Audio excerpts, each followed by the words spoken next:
Charlie Kirk is gone. We heard shots. Yet somehow, There's been a shooting. he's everywhere.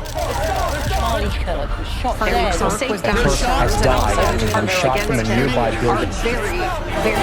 In the days after his passing, his face filled every feed. Pastors preached his name. Critics blasted his message. So nobody on the right is going to lecture me about how I should feel bad or what I should be feeling about a man who was a committed white supremacist. Kirk said for years that sometimes there in schools there has to be some live sacrifice to protect the Second Amendment.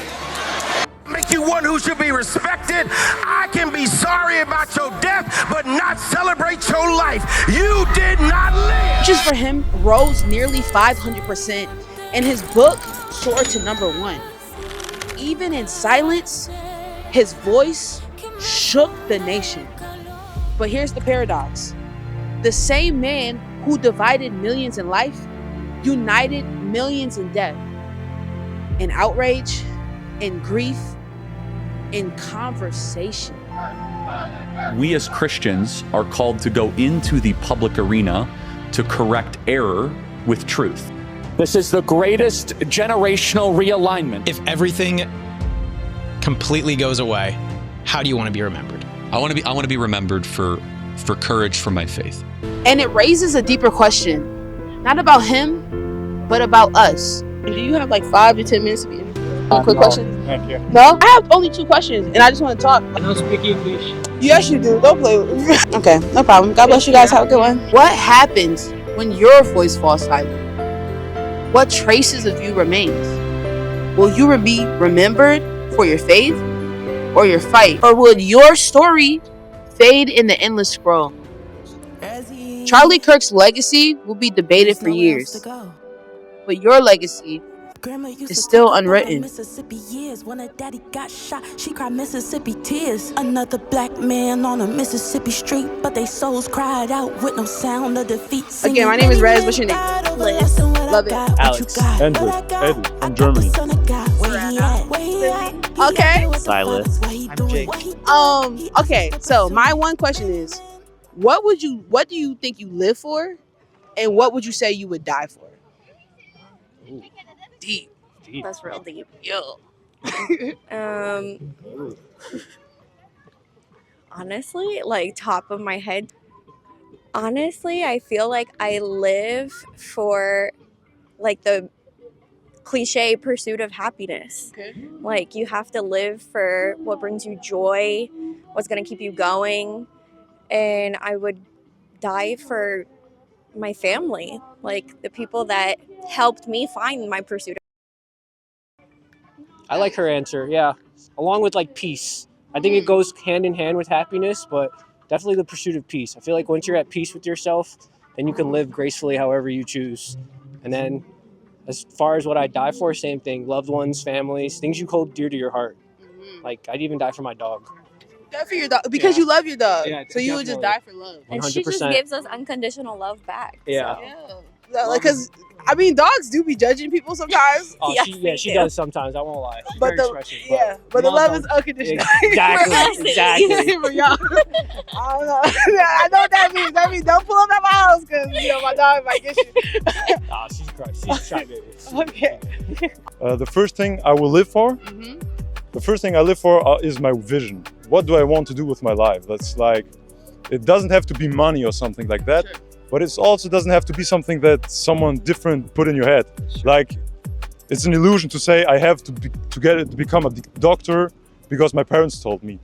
So the first thing to live for me would be to experience life.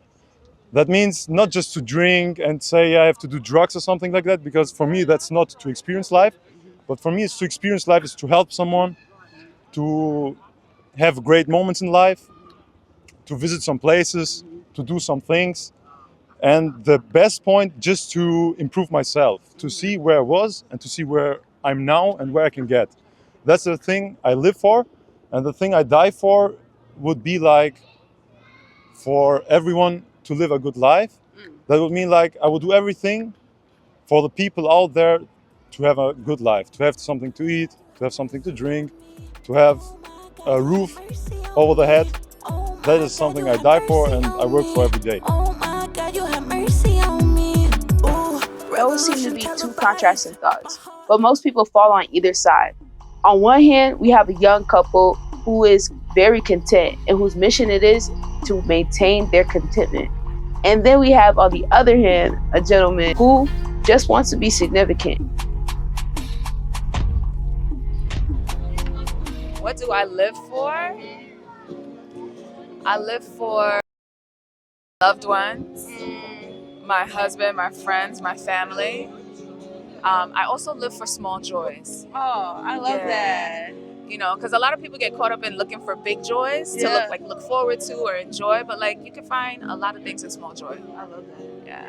What would I die for? Oh, that's a big one too. I guess also my family. I would die for, absolutely. And some of the things that are really important to me, like advocacy, standing up for people who need it and deserve it. Yeah, I think that's what it is. That's beautiful. I liked her answer a lot. It took us out of the abstract and brought us into a very practical way to find contentment. In a way, it felt less vain. She took contentment and purpose to another level. You could tell she genuinely spent time finding her purpose and finding things that mattered to her. And I think a lot more of us would benefit from taking time with ourselves. Good job, neighbor. And then we have the Gen Z babies, strictly here for the vibes. I live for fun. I don't die for anything. Maybe it's just the traumatized internet brain in me, but I high-key think he was trolling. Cause look at his shorty. Even she was like, "What are you doing?" I feel like I live for like community and like strong connections. I don't know what I would die for either. And I could blame it on age, but look at my homie Jake from State Farm. He gets it. I think I live to become a better version of myself every day, or like being good to others. Like that's what I live for, like just making this world a better place. What do you think puts that desire inside of you? I see. It's just making the world a better place. Like, because once you're gone, like, what's gonna happen to this world? Like, it's just gonna be like there, and I think it's better to leave with making a mark that's like good. I live for days like today, where I can look over there and that tree is on fire, and I can meet new people like you and be with someone really special like Carrie. So, Carrie. Yeah. So that's what I live for. Okay, and Miss Carrie, what would you say you live I will live for nights like I had last night, which I was just with amazing friends and had just great conversations that were not superficial at all and felt just totally happy and comfortable with the people I was with. I love that. So this kind of question would be kind of like what you guys would talk about with your friends. Yeah. How would you define happiness? Happiness are the things that make you feel like you're floating. Like you just have this feeling of like nothing can tear you down. Okay. That's happiness. That's joy. Okay. What about you? Peace. You said peace. Yeah. Peace is definitely things that you find that make you happy. You don't do it for anyone else's per se. Like, how can I put that? You don't do it for anyone's judgment. You don't do it for anyone's point of view. You do it for your own. So you're at peace with yourself. Without like friction. Exactly. It's like the That's within a good way you. to put it. Yeah. I'm just wondering, curious, what about your life that you can look at your life and say, this is the thing that speaks to what I just said? What about your life speaks to the fact that you would live for a purpose? What about your life speaks to the fact that you would live for your family or you would die for them? Yeah, the thing is, the best proof for it is my lifestyle. Like every day I don't do anything. There's my wife. She also knows it. The first thing I do in the morning till I go to sleep is to try to improve myself. If it's to just to have a conversation with someone to get one step further, or if it's just something simple like to read a book, These are the simple things. But then there are moments like I do martial arts, like go in the fight just to fight my head that says don't go inside because you can be hurt, just to do the things that my mind is telling me to don't, so I don't do it. These are the simple things, and there are many other things like the work I do. Like there are days, like 2 or 3 days where I don't sleep, and just work because the things have to be done. So I would say like the lifestyle I live shows that I'm really serious about my, how's the word? Purpose, conviction. My purpose, but my like the evolution of me, like the your growth. Yeah. I get that. That's really cool. Follow-up question. I know you said small joys, which I'm very particularly interested in this one. But what about your life speaks to the fact that you live for what you said you live for? Small joys, because life can get like routine, right? And sometimes that can feel depressing for people. Like you go to work, you go home, rinse, repeat. But like if you have small things in the day that you look forward to, like for me, I love a good like hot cider. Come on. I left the office today, went and got my hot cider, sipped it, enjoyed it, luxuriated in the flavors. You walk outside, you see, beautiful greenery, the leaves changing. Small joys. Small joys. I love that. And then, like you said about your family, like you would die for them. And then, what about your relationship with them speaks to that? Because for me, the family, my husband and my family, it's a two-way street. So I know that they have my back and they would always do for me. So I extend the same. I love that. In your sense, you said you would live for. You said fun. Explain that to me. Break that down. I like enjoying life because why wouldn't I want to enjoy life, That's true. What about life, or what would you call fun? Fun, hanging with my friends and my family and doing things I like, my hobbies, I mean, and the interesting thing is you said you wouldn't die for anything. Can you explain that for me? I don't know. Like, I think, me, because I die, not because of a reason. I think I'll just die, die of old age, cancer. I don't, get too spiritual about it. Okay, you mentioned spiritual. Why would you say like you equated dying for something to something spiritual? Well, I'm just saying like I don't think my death would have I don't seek for deeper meaning in death. I get that. That's deep. Okay, what about you, Lily? You said you would live for community, and I'm sorry, what did you say you would die for? I didn't say I would die for anything. Okay. And then so in terms of break it down community, why is community so important, and like what about your life speaks to the fact that you live for a community? I think I just like grew up around a lot of people, and community has always been like a big part of my life. So I just think it's like important to have those connections. I love it. Are you from the city? I'm from San Francisco. Okay, Cali girl. I have a Cali license right now.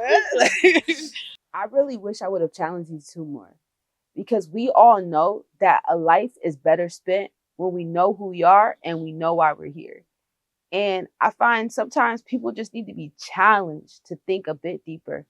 Like I said, he could have been trolling, but he could have really meant that. And I think it's sad to live in a world where we're not forced to think outside of ourselves. It makes us create these little silos of our own selfish needs and desires. So the purpose of why I'm out here doing that, because have you heard of Charlie Kirk and like everything that happened with him? Yeah. So one thing about Charlie Kirk, I noticed, right? I don't have a particular lean either way, but he lived for something. He lived for something. It was clear. His whole life spoke to what the thing he said that he lived for. Yeah. And then in the same vein, he died, for the thing that he said he would live for. But his voice, to your point, he left a mark. So we can recall his life and we can recount his life. Do you feel like your life has any similar meaning? Like, do you feel like if you died today, the mark of your life would speak as loud as it does when you live? No, I think I have like a lot to do, because even though I say this, like my everyday routines and like my everyday habits sometimes don't fall in line with that. So I think now that you mentioned that, it's a better way for me to think about my day and like becoming better and just helping the people I love or the people around me, just making their life a little bit more livable or like easy to live.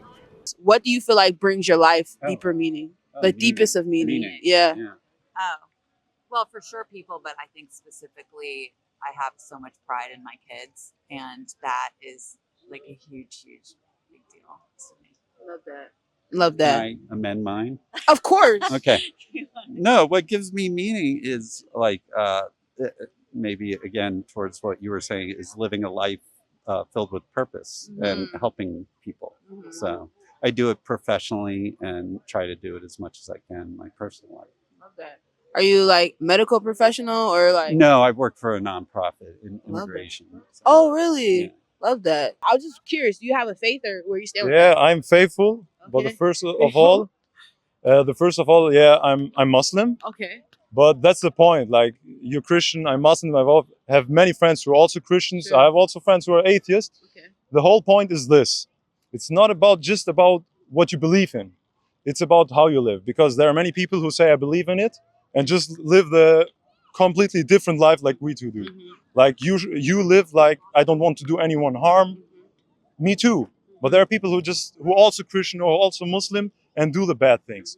But first of all, for everyone out there, it's not about what you say you're doing. It's about what you do, what you really do. Interestingly enough, so y'all, I'm Christian. I don't know if y'all picked that up. I'm a strong believer in Jesus Christ. I say if I could answer that question for you guys, what I live for is I really do live for the pursuit of the love of God in my life and in how I express and relate and connect to other people, right? What I would die for is 10 toes down, as you would put it, very validly. I would die for the gospel. And that's because I know the effect that Jesus Christ, a face-to-face, a real relationship with what that did for me in my life. You know what I mean? I believe that, the gospel just is Jesus lived a life that we couldn't live. We all have things, patterns, habits in our lives that destroy us, destroy our relationship with God, and destroy the people around us. There's no denying that, But Jesus loved us so much that he sees beyond that, and he sees the good that he created originally. And so he died to restore us to the image in which he created us to be originally. And then he resurrected to reconnect us even further to the reality that it is possible for us to be connected to the Father being Father God, Yahweh. As a Christian, I believe that I have someone who lived for me and who died for me. And I believe that in him, Jesus Christ, the fact that he lived for me and he died for me, he empowers me. He convicts me to live for the same thing. Like, I can truly say that I live for the promotion of the gospel. I would die for the promotion of the gospel. But not a lot of people can say and look into their lives. Like, I just had a conversation. Not a lot of people can say in their lives, like, I want my life to have a deeper meaning. Yes. Not a lot of people can wake up every day, but I truly believe that where we lack that conviction and that meaning and that purpose, that Jesus Christ provides that for us. I really believe that Jesus gave me that, what you're talking about. He gave me that deeper meaning. He connected me with real purpose, real identity, real love. He is the driving force of why I want to see the people around me thrive, not just survive, but thrive. And it's the only thing that I believe causes true transformation in our lives. And when we live according to that, our lives reflect it. So hopefully my prayer is that at the end of my life, that the gospel I lived out the gospel so loud in my life that even when I'm gone, there's lasting impact here and there's lasting impact wherever I'm going. See, some of y'all want the transformation in one day, but sometimes when you invite people to the table and you be able to like tell them the truth and you sit down with them and you connect with the heart of the matter, you actually have a lasting impact on people's hearts. So yeah, that's how we rolling. Friendly Christian. Let's go. Well, thank you guys for your time. Jesus really loves you guys, and I just pray that he encounters you guys. Thank you very much. All right, bless you. Bye. Yeah, do you hug? Are you a hugger? Bless you. Are you a hugger? All right, Alex. Oh, there you go. Bless you guys. Have a good one. Singing. Many men died over lost and what I got, what you got, what I got the son of God, where he at? Baby, he out here. He out here with the Father. What he doing? What he doing? He also still pursuing. Today, I asked my neighbors what they live for and what they are willing to die for. Some of them don't know. There's no deeper meaning. But some of them have found it in other things. Here at the Friendly Christian, we know that our meaning is found in Jesus Christ. And today we got to share that meaning, that love, that revelation with our neighbors. And that's why we do it. So let me ask you, what would you live for? And what are you willing to die for? Drop it in the comments below. Follow the channel. And let's get it. Let's keep being friendly Christians. This is a YouTube channel. It's called The Friendly Christian. Oh, cool. So, yes. Shout out to... Go ahead, shout them out. I'm a friendly Christian, too.